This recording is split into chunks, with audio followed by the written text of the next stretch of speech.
Hello दोस्तों, आज की ये वीडियो आप सभी स्टूडेंट्स के लिए बहुत इंपॉर्टेंट होने वाली है क्योंकि आज की इस वीडियोस के अंदर मैं आपको बताने वाला हूँ स्टूडेंट्स के बहुत ज़्यादा पूछा गया सवाल कि आखिरकार पढ़ने का बेस्ट तरीका क्या होता है। आपने बहुत सारे वीडियोस और बहुत सारे टीचर से ये सुना होगा कि समझ के पढ़ो, समझ के पढ़ो, लेकिन किसी ने भी आज तक ये नहीं बताया कि समझ कर आखिर पढ़ते कैसे हैं। सबसे पहले दोस्तों हमें यह समझना होगा कि चीज़ों को याद करने और समझने में ज़मीन आसमान का फ़र्क होता है और यही फ़र्क स्टूडेंट अक्सर समझ नहीं पाते। जब तक आप समझने और याद करने के फ़र्क को समझ नहीं पाते तब तक आप किसी चीज़ को समझ नहीं पाओगे।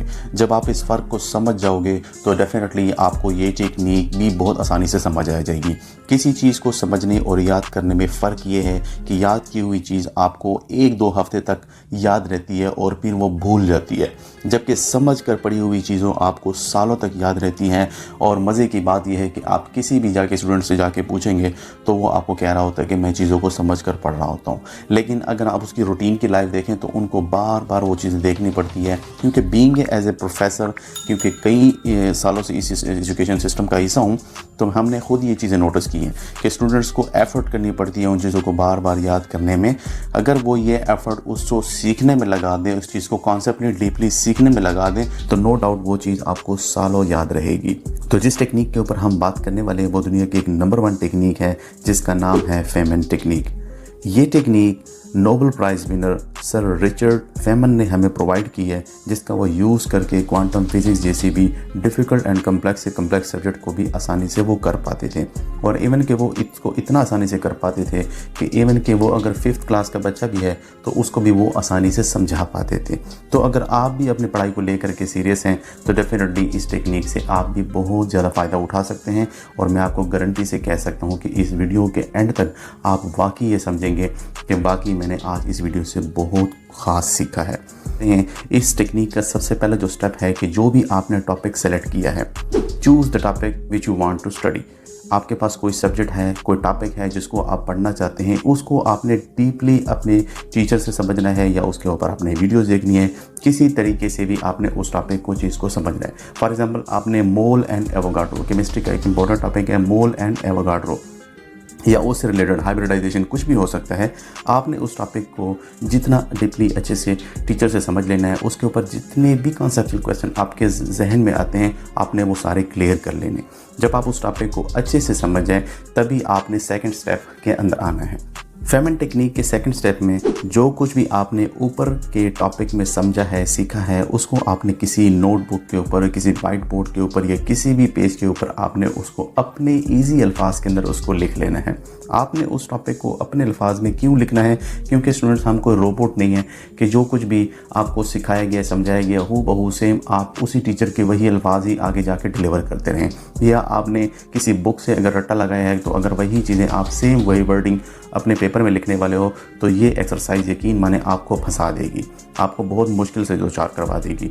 अगर हम इंसान हैं तो हमने चीज़ों को समझना है और समझ कर ही चीज़ों को आगे जाके डिलीवर करना होता है। आगे जो एग्जामिनर होता है उसने किसी सब्जेक्ट्स को, किसी किताब को, किसी नोट्स को नहीं देखना होता। उसने ये देखना होता है कि जो टॉपिक, ये जो चीज़ उससे पूछी गई है, क्या उस स्टूडेंट ने उस टॉपिक के ऊपर अच्छे से चीज़ें डिलीवर की हैं या नहीं की। तो यहाँ पर आपसे रिक्वेस्ट है कि चीज़ों को अपने अल्फाज में, ईजी अल्फाज में एक्सप्लेन कर दिया करें और उसको ऐसे एक्सप्लेन करें कि अगर आपके क्लास फेलो में से कोई ऐसा वीक स्टूडेंट है उसको आप ये चीज़ डिलीवर करें और उसको सिखाएं। आपको कॉन्फिडेंस आएगा कि वाकई आपने उस चीज़ को अच्छे से सीखा है और समझा है।